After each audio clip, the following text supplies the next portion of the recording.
Mga kabombo, live bindire kita subong sa bahin sa Notre Dame of Marvel University Park Elemente diri sa MedTech Department. Makaupod na ton ang ila mabtik nga program coordinator si Sir Ryan Pedrosa, RMT. Sir, mayong aga sa imo. Mga kabombo, bumumira, maayong aga sa tanan. So, salamat naman sa oportunidad no, nga makashare naman kita subong, kag matamyaw man diri sa aton nga palugwaon subong. Okay. So, gaano na kita ka-preparado, sir? Kag excited para sa Dugong Bombo 2025? Ang Dugong Bombo abi kay committed na gina ang department no sa pagbulig sa bombo in terms of donor recruitment kag of course in terms of donor extraction. So ang mga interns naton aware na sila, pati man ang mga faculty naton very willing gid magbulig kay ang pag-donate sa dugo no, that is a very noble gina siya nga uroblahon kag social responsibility naton na nga makabulig man no, sa iban nga tao nga kakilanlan sang dugo.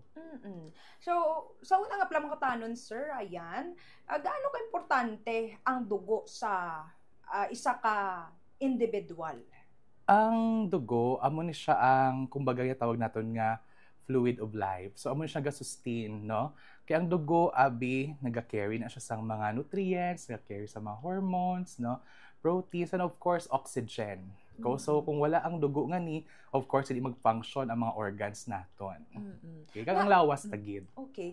Nga, diri sa aton nga lokalidad, sa probinsya natin, Sir Ryan, nga urgent gid, nga dapat mangin bastante gid ang supplies ng dugo naton, Sir Ryan. Kay damo sa mga pasyente nga kinahanglan sang dugo. Actually makonsider naton nga ang dugo is a cure, no? Ang dugo is a form of medicine na siya, no, sa mga anemic, no, sa may mga chronic kidney disease, mga cancer. Of course, taas gid ang cases sang dengue, no? Diri sa aton nga area based sa mga data naton. So, through blood donation, makabuli kita nga madugtungan, no, ang ilang kabuhi. Kag maayo sila sa mga sakit nila. Okay. So, na-mentionar mo ang chronic kidney disease. Kag at the same time, ang balaan ko, abi, sinig na dialysis, gid ang isa ka individual nga ma-diagnose ang chronic kidney disease. Nga importante gid ang dugo para sa ila, Sir Ryan. Kay actually, sa mga chronic kidney disease, dako gid abi ang role nga na-play sang kidney. So, nag-release na siya sang hormone nga erythropoietin nga very essential sa blood production. So, kung damage ang kidney naton, wala ma-produce no nga erythropoietin, wala sang production sang blood. So, kailangan gid sang replacement through blood transfusion. Okay. So, kapag ginadialysis gali ang isa ka tawo, Sir Ryan, may tendency na nga magnubo gid ang iyang hemoglobin. Yes, nubo ang hemoglobin niya, no, nubo man pud ang iyang hematocrit sina. So, amo na siya mga basic na mga screening test naton for anemia. So, very important gid abi ang hormone, ng erythropoietin, kaya mo siya nag-signal sa bone marrow nga mag-produce sang red blood cells. So, si ano lang gid na, si kidney lang gid ang makaproduce na. Amo na nga iba nag-inject sa erythropoietin kay di nakaproduce si kidney or iban blood transfusion. How about naman sa dengue, sir? Kay wala na gani season si dengue. Gaano ka grabe ang demand sang dugo kun damo sa mga naka-acquire sa balatian nga dengue? Actually, abi, Bombo Mira, no, ang in terms sa dengue, damo bisang component no ang isa ka blood. So ang gina-donate sa mga katawhan naton nga dugo, hindi lang na siya no isa ang mabuligan niya. So ang mga medtech no sa laboratory gina-prepare na siya. Ginatawag nato na siya nga component preparation, no. We have my fresh frozen plasma, no, may packed RBC, may WBC, no, kag platelet concentrate. So, for example, to very dehydrated, siya to fresh frozen plasma, no, and of course, need gid ang platelet, no, kay tungod nga lalo na sa mga dengue hemorrhagic fever, no, nga damo sang mga damages no sa mga blood vessel. So ang role nga daan ni platelet amo na siya naga-stop sang bleeding ba. So kailangan need sang platelet na Grabe siya. gali ang roles ng dugo, sir, no? Damo-damo sa components ng may kumbaga damo siya sang padulungan gid. Yes, ma'am. So amo na nga kung mag-donate ka, no, hindi lang na isa ka tao mabuligan mo. No, pwede 3, 4, no? So that's how important gid ang blood donation.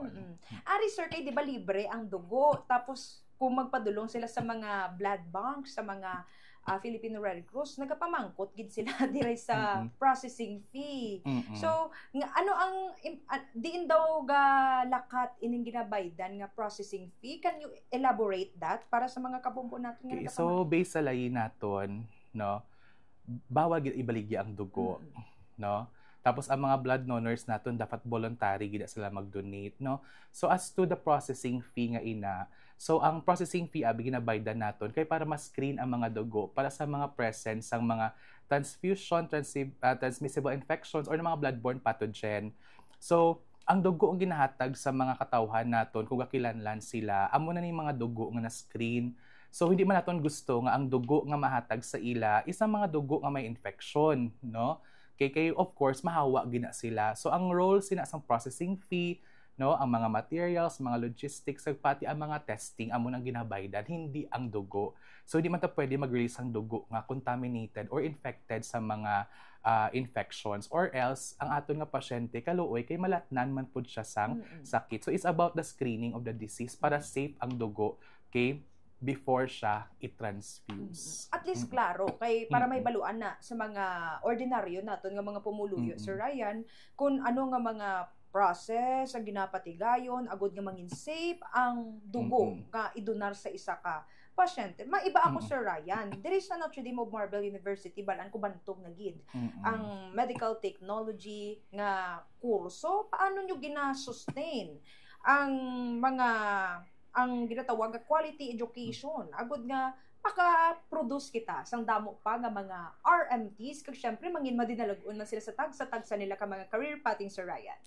Actually, no, in terms of gina-maintain ang quality education, so we are strict in terms of implementing the standards of the department aligned with the goals and objectives of the institution. So ang gusto gid namon nga matabo is that i-strengthen namon experiential learning sa mga students namon. So given na siya nga in terms of knowledge, no, in terms of ano man natun-an nila sa libro, no, damo na kayo sa natun-an. So ang gusto naman namon mag-connect naman sila subong sa community, ma-experience nila kung ano gid ang nagakatabo sa tuod nga practice no sang medtech. Hindi lang sa sulod sang hospital, but of course sa komunidad man naton. So amon nga dako gid actually ang bulig sining blood donation program naton. Go nga ini matagaan man sang platform ang mga interns namon, ang mga students naton nga ma-expose man na in terms of blood collection mas mahasa pa sila.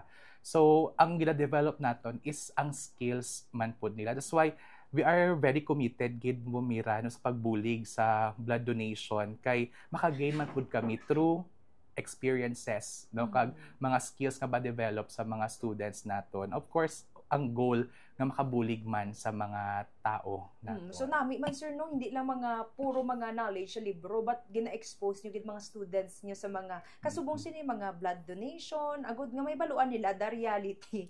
Yes, gid kay lain gid abi ko na experience nila ang mga natun-an nila ba. Pero maiba man ko, sir, ano ang importansya sa mga medtech sa aton nga sosyedad?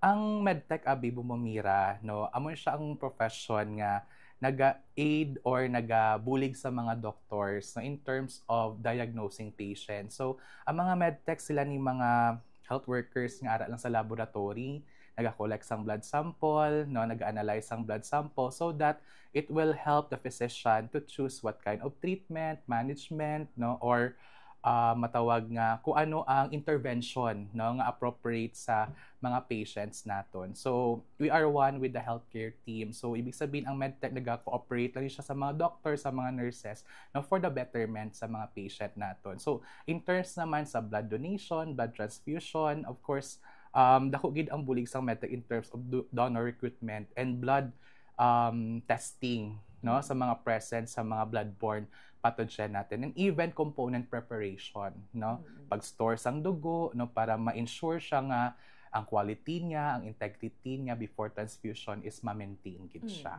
Ipamangkod ko ni sir kay may mga nagasiling ano daw ang roles ng mga medtech. So ambot silingon, without the existence of medtech sa aton nga sosyedad, wala sa mga diagnosis, wala sa makabulig agud nga maka-diagnose ang mga doktor. Yes, no, bumira. Technically amo gid na siya. So hindi lang man abi effort sang isa ka healthcare worker, effort na siya sang tanan. Lain-lain lagi ang mga specialization namon. Pero ang goal namon is to really help no, the sick, no, and care for the sick. Okay. Aside syempre sa pag-join sa Dugong Bombo sa palabuton nga November 15, sir, ano pa ang ginatutukan sang aton nga departamento diri sa Notre Dame of Marble University agud nga ma-enhance pa ang aton nga mga future medtechs?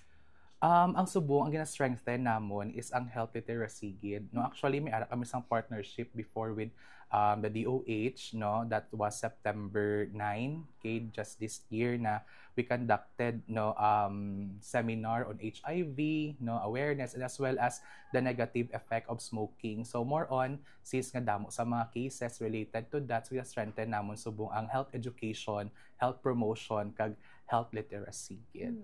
So aton nga mga medtech dati do behind the camera subong isagid sa mga forerunners pakita sang health information dissemination.